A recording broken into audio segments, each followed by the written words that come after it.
Masyarakat bergerak, suara-suara meminta pemerintah mengambil langkah tegas untuk mengatasi situasi ini terus disuarakan.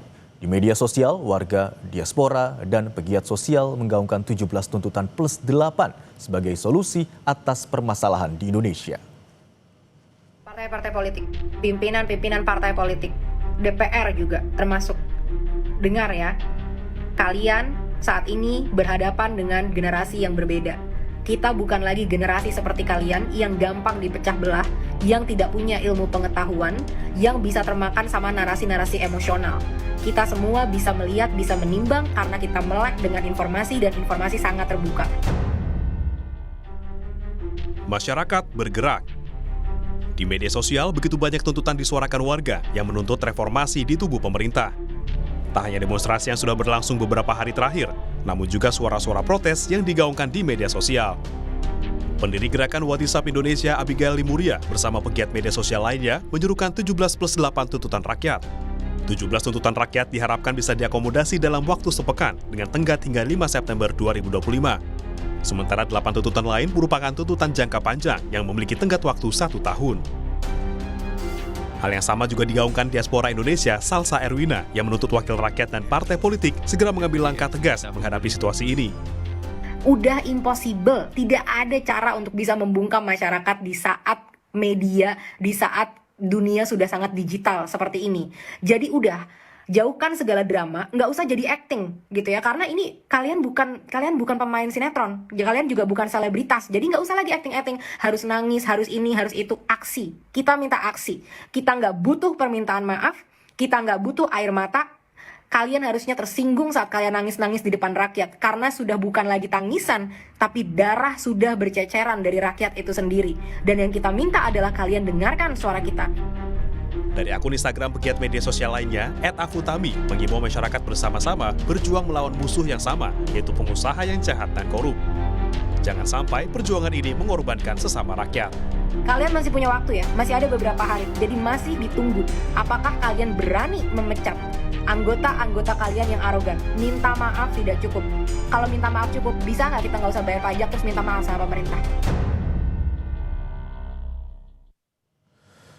Sejumlah influencer di media sosial mengunggah postingan bertajuk 17 plus 8 tuntutan rakyat, transparansi, reformasi, empati. 17 tuntutan untuk dipenuhi dalam jangka waktu sepekan hingga 5 September 2025. Yang pertama, bentuk tim investigasi independen atas kematian ojol Afwan Kurniawan dan korban lainnya. Kemudian, hentikan keterlibatan TNI dalam pengamanan sipil. Bebaskan semua demonstran yang ditahan, termasuk hentikan kriminalisasi aksi damai. Selanjutnya, adili aparat keamanan yang terbukti melakukan kekerasan dan stop kekerasan oleh kepolisian. Tuntutan selanjutnya adalah bekukan kenaikan gaji, tunjangan DPR, dan batalkan fasilitas baru termasuk pensiun. Kemudian, publikasikan anggaran DPR secara terbuka dan berkala.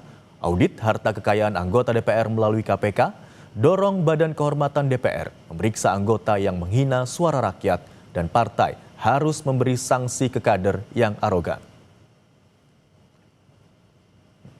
Selanjutnya, umumkan komitmen publik partai untuk membela rakyat di masa krisis.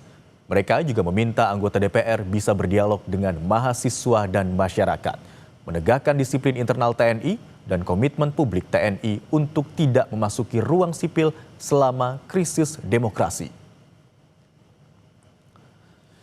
Dalam tuntutan itu juga ada permintaan untuk pastikan upah layak untuk seluruh angkatan kerja, mencegah PHK massal dan lindungi pekerja kontrak, serta membuka dialog langsung dengan serikat buruh soal upah dan outsourcing.